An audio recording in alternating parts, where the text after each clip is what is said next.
इकराम वक़ार नौजवान को ये चाहिए कि हुजूर सल्लल्लाहु ताला अलैहि वसल्लम के अखलाक पर अगर वो चलना चाहे तो मेरे नबी से पूछे, आका सबसे ज्यादा बरकत कौन से निकाह में है?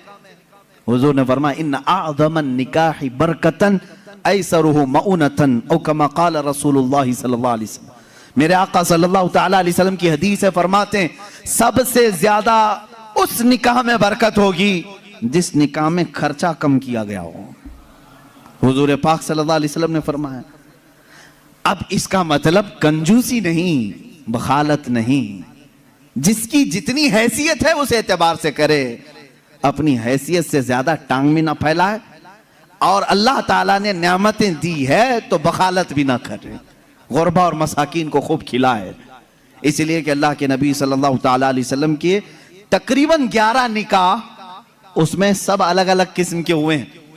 जब हजरत खदीजा से निकाह हुआ था, हुजूर की उम्र 25 साल की थी और आप तिजारत कर रहे थे और तिजारत का माल था। आप सल्लल्लाहु ताला अलैहि वसल्लम ने जो निकाह फरमाया उसमें लोगों की दावत भी हुई। एक निकाह हुआ हजरत सौदा रज़ियल्लाहु ताला अन्हा से, वो उस निकाह में सिर्फ खजूरें बांटी गई और कुछ भी नहीं। फिर हुजूर सल्लल्लाहु ताला अलैहि वसल्लम ने हजरत ज़ैनब से निकाह किया, हजरत मैमुना से निकाह किया, उसमें तो बकरा ज़बह करके वलीमा किया हुजूर पाक ने, और उतनी बड़ी दावत किसी और में नहीं। क्यों? ये मैं हालात बता रहा हूं। जब तुम्हारे पास माल था या माल आया है उस एतबार से तुम्हें करने की इजाजत है, और जब ना हो तो कर्जा लेकर के दिखावा करने की इजाजत शरीयत ने नहीं दी है। शादियों के लिए इस तरह से लोग मकरूज हो जाते हैं। कई लोग ऐसे हैं जो अपनी पता नहीं अजीज अजीज चीजें उठाकर बेचते हैं, नहीं सिर्फ 4 लोगों में मुझे मुंह दिखाना रहता है, मुंह दिखाना रहता है, निकाह करना है बेटी का, निकाह करना है फलां का। और आज के मुआशरे से मैं नौजवानों से कहूंगा, मेरे सुनने वाले जितने नौजवान हैं, अगर नबी से मोहब्बत करते हो इस मिलाद में एक अज़म कर लो, एक अहद कर लो, हम में से जिसका निकाह होगा, हम जिससे निकाह कर रहे हैं, हम ससुर के लिए बला बन के नहीं उतरेंगे। हाँ, आज बहुत सारे दामाद बला बन चुके हैं, बला हैं, वो वबा हैं, इसलिए कि बेटी एक बार दिया है और ये बीमारी जिंदगी भर की लगा लिया है। हाँ, कई लोग हैं ऐसे, कड़वी जरूर है मेरी बात, जिसने अपनी बेटी दिया है और वो पीछे लग गया है। कल ही एक खातून मेरे पास आई, शादी होकर के उसके 9 साल हुए हैं, बच्चे भी हैं, वो रोती हुई आई, कह रही है कि मेरी माँ, उसकी माँ बेवा है, उसके बाप का इंतकाल हो चुका था बरसों पहले, और बरसों पहले मेरे बाप की जो प्रॉपर्टी थी खानदानी, वो मेरी बेवा माँ को मिली है, वो कुछ लाख रुपए आ गए हैं। और जैसे ही मेरे घर में मालूम हुआ है, शौहर ने मुझे बाहर निकाल के घर भेजा है, जा तेरी अम्मा को जो प्रॉपर्टी में मिला है उसमें से 2 लाख मांग के लेके आ। मुआज़ल्लाह, भिखारियों से क्यों शादी करते हो? इस तरह के लोग जो अपनी औरत पर अपना महल सजाना चाहते हैं, उनकी हैसियत बहुत जलील है, बहुत जलील। मैं आपको बताऊं, तुम बर्बाद होना चाहते हो, जिसकी ख्वाहिश है वो मुझसे पूछ ले, मैं बता दूंगा।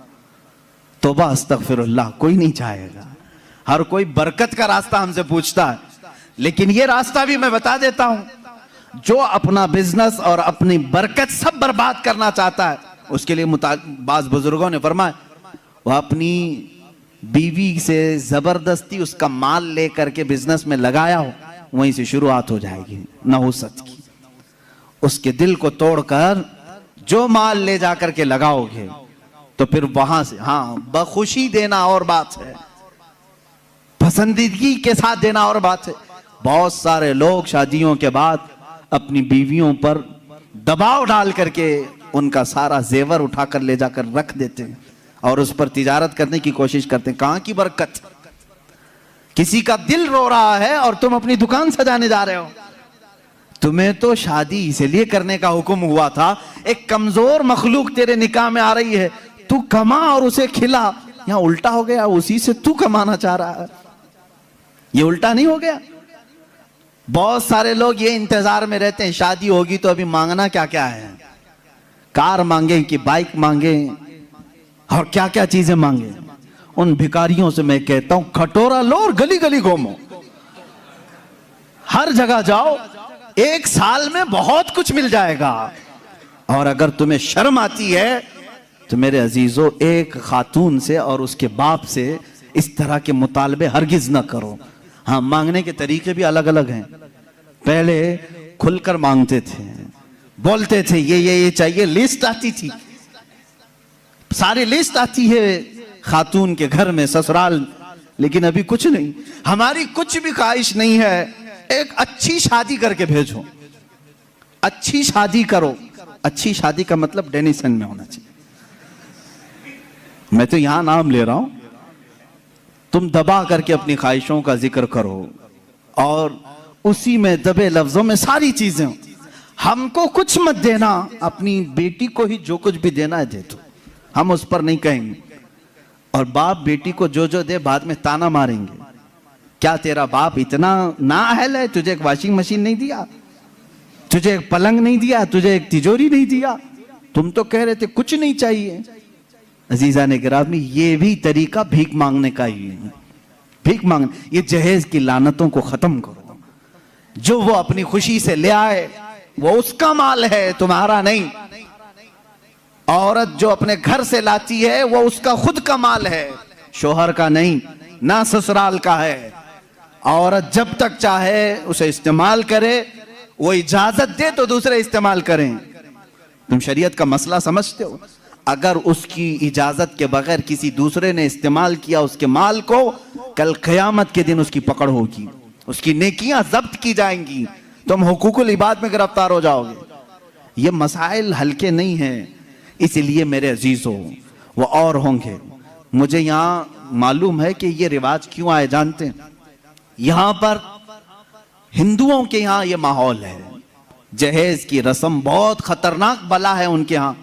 आज भी औरतें जलाई जाती हैं जहेज के नाम पर। बाज स्टेट ऐसे हैं आज वहां जहेज के नाम पर बहुत खतरनाक मामलात ससुराल वाले करते हैं। ये रस्म और रिवाज पहले से चली आई, जिसकी वजह से आप लोगों ने ये अडॉप्ट किया। वरना मैं कहता हूं नौजवानों को, अरब में जाओ, शादी करना मुश्किल हो जाएगा। हाँ, वहां पर तुम क्या मांगोगे? तुम्हें बाप एक फूटी कोड़ी भी नहीं देगा लड़की को, लड़की का बाप कुछ नहीं देगा, बल्कि प्लस लड़की तुमसे मांगती है 1 लाख रुपए मेहर में रख, तब मैं शादी के लिए तैयार होती। वहां औरतें मांगती हैं। सऊदी में तो आधा किलो पाव किलो सुन्ना मेहर में देना पड़ता है। बेचारे कितने नौजवान ऐसे कमाते कमाते मेहर की रकम 40 साल के हो जाते हैं। बाहर वहां अरब में आज भी ये रिवाज, औरत का हक है मांगना, मर्द क्या मांगेगा? यहां जो हमारा माशरा बदला है उसकी वजह हमारी सोहबत है, जो देख रहे हैं हम इधर उधर। ये सोहबत का असर है जो तुम्हारे यहां जहेज की लानत आ गई। इसे निकालो अपने हाथ से। और किसी भी औरत के घर उसके बाप पर बला बन करके नाजिल ना हो। जब तुम बाप बनोगे तुम्हें पता चलेगा एक जिगर के टुकड़े को, बेटी को रुखसत करना कितना सख्त तरीन मामला होता है। मेरे अजीजों, जिन बच्चियों को हम अपने गोदों में पाले होते हैं, उन्हें बड़ी किए होते हैं, उन्हें पढ़ाए होते हैं, खिलाए होते हैं, हर ईद बकरीद पर उन्हें पहनाए होते हैं, इन नन्ही सी कलियों को जब बाप रुखसत करता है तो उसका कलेजा टूट जाता है। फिर तुम जानते नहीं, उसके घर से पूरी की पूरी जात लेकर के आ रहे हो, फिर उस पर प्लस तुम्हें और माल भी चाहिए, पैसे भी चाहिए। क्या ये रिवाज हमारे यहाँ नहीं है? रस्म करो तो लड़की के घर में, शादी करो तो लड़की के घर में। पूरे इस कार्यक्रम में सिर्फ वलीमा एक ही है जो मर्द के घर में होता है, बाकी क्या है? सब औरत के घर में करना है। बच्चा हो जाए चिल्ला उसके घर में। हाँ, जितने भी रस्म है, अरे शादी की तारीख फिक्स करनी है, तुम अपने घर में भी तो करा सकते थे, नहीं लड़की के घर में ही करेंगे जाके। जब जब जाएं पूरे खानदान को लेकर उतर जाएं, राशन खत्म हो जाए। ये बला नहीं है तो और क्या है? घर के किचन पर मुसीबत नाजिल होती है हर महीने 2 महीने में। ये इस तरह की हरकत किसी एक घर के साथ जो हो रही हैं, इस सिलसिले को कब खत्म